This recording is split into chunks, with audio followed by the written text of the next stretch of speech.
Hey leaders, I hope you're having an amazing week. I cannot believe it's already week 4 of our Ready for Lunch series. It's just absolutely flown by, and I hope you've had a blast as we've been in it. I'm so excited for our week 4 small group. Now, here's something you're going to notice about it. It's a memory verse game. We've done a lot of these in the past before, but here's what I want to do to make it fun and to keep it interesting. So what you'll see is it's a memory verse relay. So you've got multiple of these little cards, and what you're going to do is you're going to have the students run down, go and pick up one, run back, and then once they have all the pieces together, they can assemble the verse. We've done this several times before.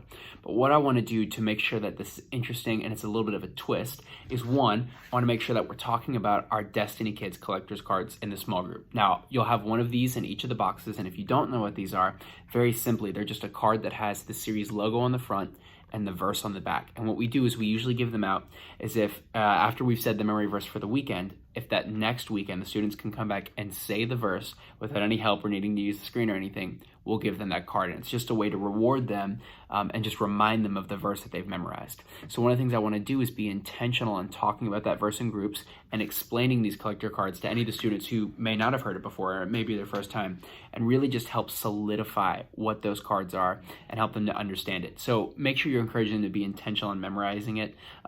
Even if they come back next month and for some reason they know it, we can still go ahead and give them the card, because we really are more than just rewarding them or having a strict rule set. We want them to know the verse. So make sure you're talking about that in the group. And the other thing I want to challenge you with is make sure you're just getting to know your students. Really, the end goal is that you could know all your students by name and even just a little fact about them. And maybe that's what you ask them this weekend, to say, hey, tell me one fact about you or something that's going on in your life.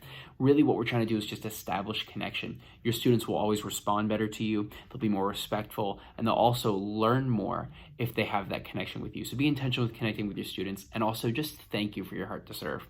Really, as a leader, I know that none of this happens without you making sure that you're prepared and checking these videos out and showing up on a Sunday.